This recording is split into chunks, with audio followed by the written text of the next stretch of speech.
It is May 17th, 1942. Russian High Command, the Stavka offices, have finally ordered that every single division on the map reach full strength. Priority has gone to the reserve theater box. So there is still things that I'm learning with this, and I should have known that, but I'm not necessarily too upset with the fact that 70,000 men have gone to filling out various divisions that I ordered at the end of last turn. I also am relatively happy. Yes, my withdrawal in and around the Stalingrad area did give up some level 2 forts. It did result in these forces digging into level 1 and in 1 week, and also his German forces moving up to my lines did not engage in any combat. Now, I don't know whether or not they wouldn't have, vice versa, but at least for now, preserved manpower in that area, and we'll get ready for the Battle of Stalingrad to continue either next week after the mud starts to end, or definitely the week after.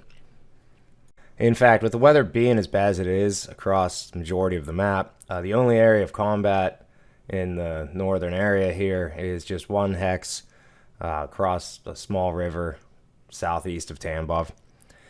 The results of this battle is about 10,000 losses on my side, so I guess we fought valiantly.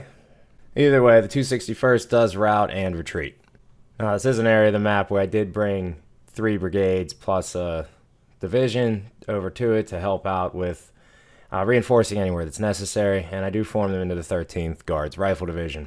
Now, they're going to have to refit for probably a week or two to really be of use here, but they are nonetheless in the area. Moving to the southern front along the Caucasus mountain ranges, it's hard to see on this, but the German forces continue to move through the various hexes, and it looks like he's gearing up for a battle along the main center where my lines start to bend towards the east there. So I just moved some divisions around, not going to show it.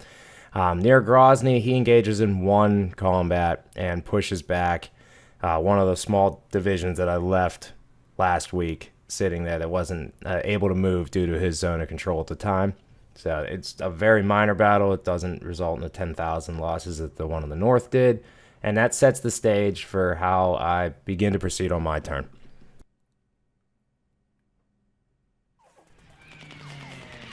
Shifting things to the air, things remain the same. It's the same practice that I've been doing. He has very little assets in the area around Grozny to really prevent me. Same with Astrakhan. So at this point in time, I'm just going to continue to use my biplane bombers with fairly decent results. With the losses of only 100 of these biplane bombers, I'm able to take out what you see on the screen here, the 3,500 for AFV. His units that I'm hitting on this far eastern side of the map are obviously low on supply and low on equipment. So I'm doing what I can, but I'm really not going to risk this Air Force in the main center where he has all pretty much full reign of the Luftwaffe. So I'm trying to keep it together as much as I can. I'm not totally sure what happens in 1943 and 44 when I finally start to get some experienced pilots, I guess. But we will see. But in the meantime, I'm going to keep the equipment together as best as I can. On the ground, though, you're staring at what is the southern front and the edges of the Transcaucasus front. So both of these have the ability to dig into level 3. Whether or not they do before the combat starts is a whole nother story altogether.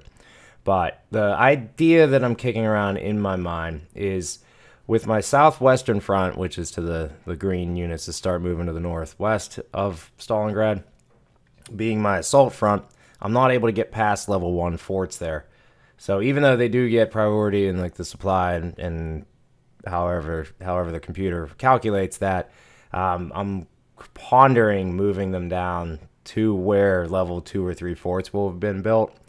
Not like the units, just the actual armies, and like reassigning them. I'm not sure if that's a good idea while in the middle of being attacked, because I know there's a penalty for 1 week when you do switch a division from one leader to another. So I'm not sure if that's a good idea or not, but I am thinking about it if things get dug in around Stalingrad before he's able to push into the city. However, I decide to do that in the next couple of weeks.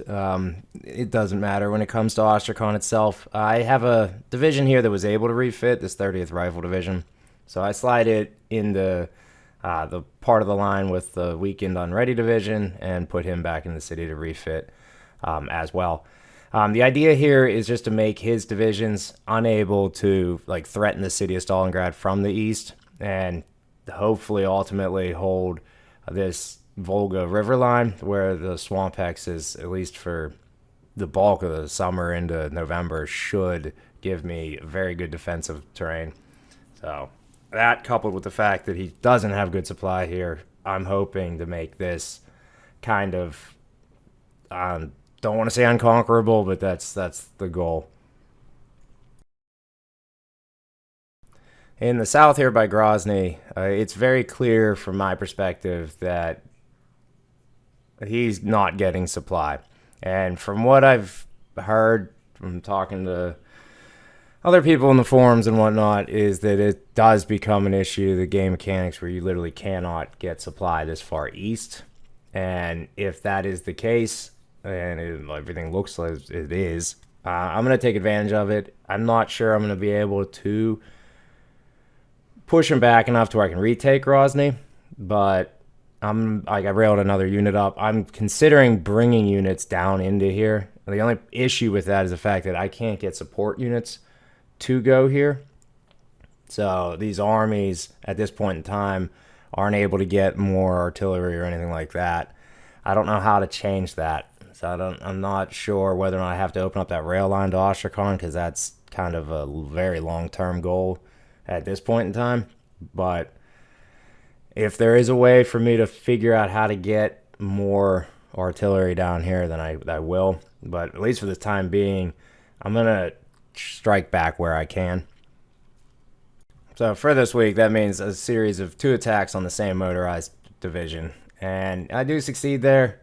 And I trying to figure out whether or not I cross the river here, but I ultimately decide not to. And I just kind of hold my ground for at least another week. I'm going to see what moves he makes. In the south there, it does look like he's trying to flank me. But I'm going to try to hold firm and really test this supply situation out, because I do have to learn what this game does to units that are out of supply, because I am always ultimately terrified of being surrounded. But that is the recap of this week in this muddiness of the weather report. Next week, everything starts. It's going to remain raining across most of the map, but it's starting to back off. So June will be very painful. And hopefully at that point in time, I have addressed the refitting status and I get stronger units into place. Now, with this week, if I did it right, all the manpower that I get, I think it's 100,000 and something, will go to the map. I don't think I have anything going to the theater boxes. So we'll see when I get my turn back. That turn summary screen hopefully shows 100,000+ men coming to the map. So we'll see. But I will send this back over and this here, and we shall see what I guess will be the 24th of May looks like.